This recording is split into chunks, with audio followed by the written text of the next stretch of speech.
Assalamualaikum warahmatullahi wabarakatuh. Apa kabar Crash Troopers semuanya? Semoga kita senantiasa mendapat bimbingan Allah menuju jalan yang lurus. Dalam sejarah panjang peradaban manusia, teknologi selalu menjadi pusat perubahan yang mengagumkan. Kemajuan ilmu pengetahuan dan teknologi telah membawa dunia ke era yang disebut sebagai abad modern. Namun, dalam kemegahan kemajuan tersebut, terdapat sebuah ramalan yang menarik perhatian, yakni matinya teknologi ketika hari kiamat. Hadits Imam Bukhari yang dicatat dari Abdullah bin Amr bin Al-As menggambarkan sebuah gambaran menakjubkan tentang bagaimana ilmu akan terhenti dan manusia akan menghadapi perubahan besar.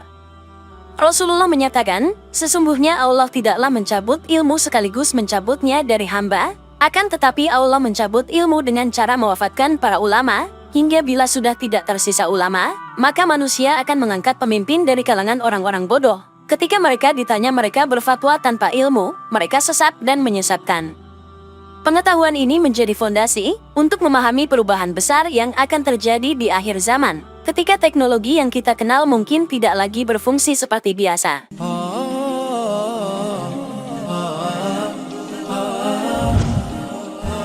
Banyak yang berpendapat bahwa abad ke-20 adalah era modern, di mana kemajuan sains dan teknologi mencapai puncaknya.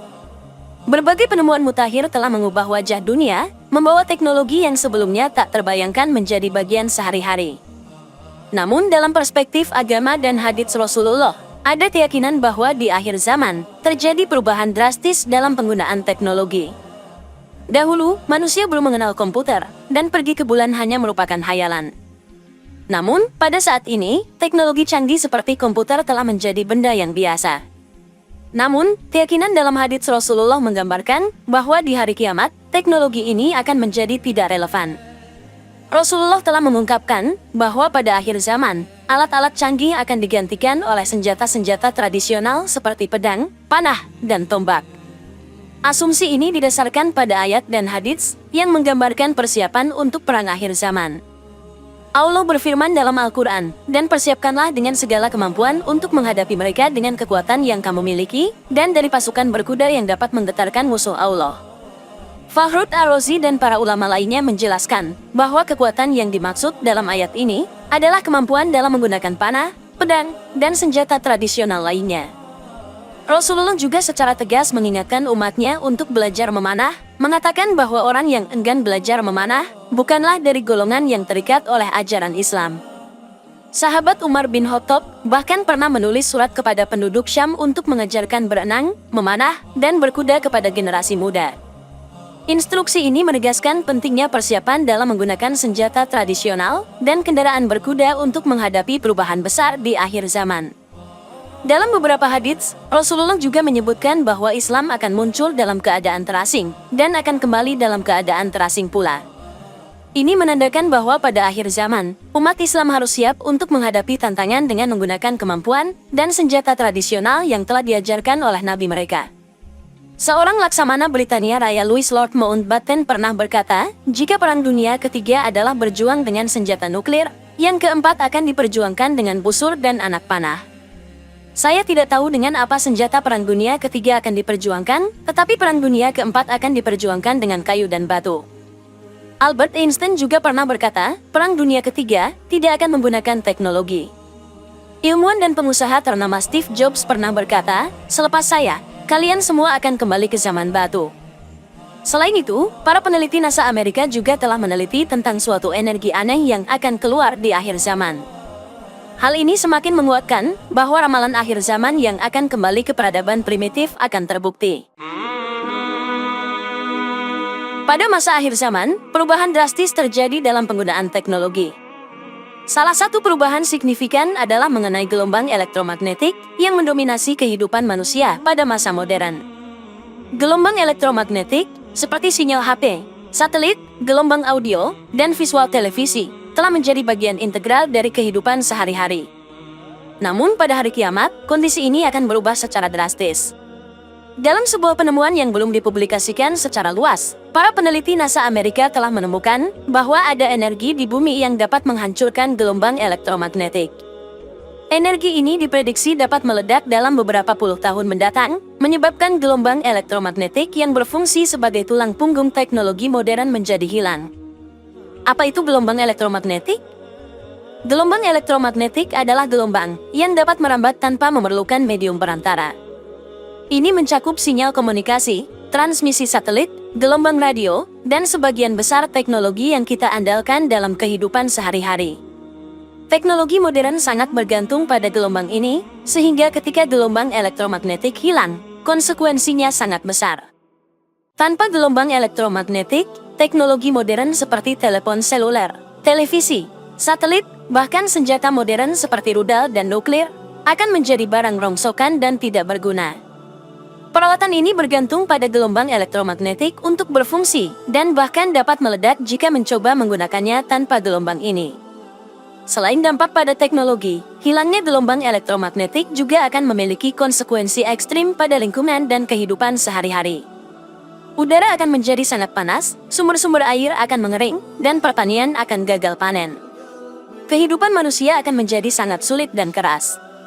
Dalam konteks ini, Dajjal, tokoh yang disebut dalam hadits sebagai fitnah besar di akhir zaman, akan muncul dengan menawarkan segala jenis kesenangan kepada manusia yang menderita. Dia akan memiliki kemampuan untuk menumbuhkan tanaman, dan bahkan menghidupkan kembali manusia yang telah mati. Namun dalam keadaan sulit ini, banyak orang mungkin akan tunduk kepada Dajjal, meskipun mereka memiliki iman yang kuat. Amalan tentang fenomena Dajjal secara ilmiah nanti juga kita bahas di akhir pembahasan. Rasulullah mengajarkan kepada umatnya untuk melatih diri dalam 3 keterampilan utama, yakni berenang, memanah, dan berkuda. Ketiga keterampilan ini dianggap penting untuk persiapan dalam menghadapi zaman akhir yang akan kembali ke tradisi dan teknologi primitif. Pertama, berenang adalah keterampilan yang sangat dianjurkan oleh Rasulullah. Ini bukan hanya sekadar keterampilan olahraga, tetapi juga menjadi relevan dalam konteks keadaan darurat atau perubahan besar dalam ekosistem air dunia. Berenang adalah keterampilan yang dapat menyelamatkan nyawa dan memberikan keunggulan dalam mobilitas saat sumber daya alam berubah. Kedua, memanah adalah keterampilan yang telah dianjurkan oleh Rasulullah dengan penekanan khusus.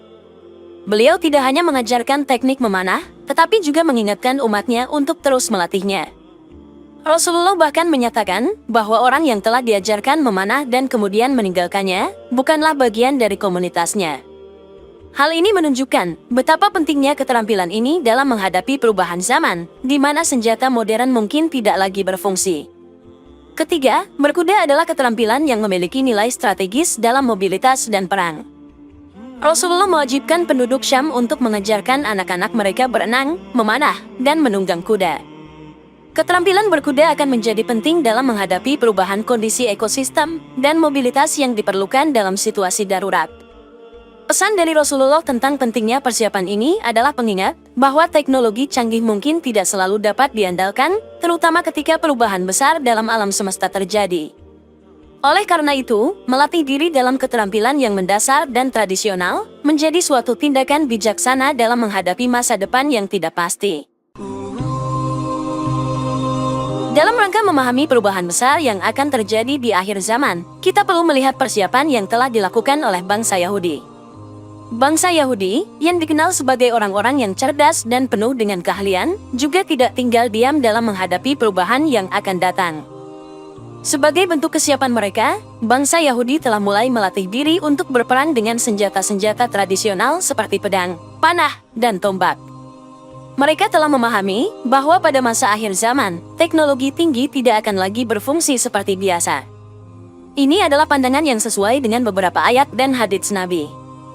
Hadis Nabi juga menyebut bahwa Yahudi akan bersembunyi di balik-balik batu dan kayu, dan hanya selamat jika mereka di belakang pohon Yahudi, yaitu pohon Gorkot yang banyak ditanam sekarang di Israel. Imam Bukhari dan Muslim meriwayatkan dari Abu Hurairah bahwa Rasulullah bersabda, "Tidak akan datang hari kiamat, sehingga kaum muslimin memerangi kaum Yahudi dan membunuh mereka. Sehingga bersembunyilah orang-orang Yahudi di belakang batu atau kayu. Kemudian batu atau kayu itu berkata, 'Wahai orang muslim, ini ada orang Yahudi di belakang, kemarilah dan bunuhlah dia.' Kecuali pohon Gorkot, karena ia termasuk pohon Yahudi." Semua ini menunjukkan bahwa bangsa Yahudi telah memahami perubahan besar yang akan terjadi pada akhir zaman, di mana teknologi canggih tidak lagi berperan. Mereka sedang mempersiapkan diri untuk berperang dengan senjata-senjata tradisional, seperti yang diprediksi oleh Nabi Muhammad. Tindakan ini menggambarkan betapa pentingnya persiapan fisik dalam menghadapi perubahan besar yang akan datang dan mengingatkan kita tentang pentingnya memahami tanda-tanda akhir zaman yang telah disampaikan dalam ajaran agama. Dalam menjelajahi konsep matinya teknologi ketika hari kiamat, penting untuk memahami bagaimana perubahan ekosistem bumi memainkan peran sentral dalam perkembangan ini. Kita akan menggali pandangan Islam tentang perubahan dramatis yang akan terjadi pada bumi pada hari kiamat, sebagaimana diungkapkan dalam ayat-ayat Al-Quran dan hadits-hadits Nabi Muhammad. Pada hari kiamat, bumi akan mengalami guncangan yang tak tertandingi. Dalam surah Al-Fajr ayat 21, Al-Quran menggambarkan guncangan berturut-turut yang akan mempengaruhi seluruh planet ini. Guncangan ini akan meluluhlantakkan segala sesuatu yang ada di permukaan bumi. Gunung-gunung akan diguncang dari akarnya, dan segala yang berada di atasnya akan dihancurkan. Selain guncangan bumi yang mengerikan, letusan gunung akan menjadi fenomena yang melanda seluruh dunia.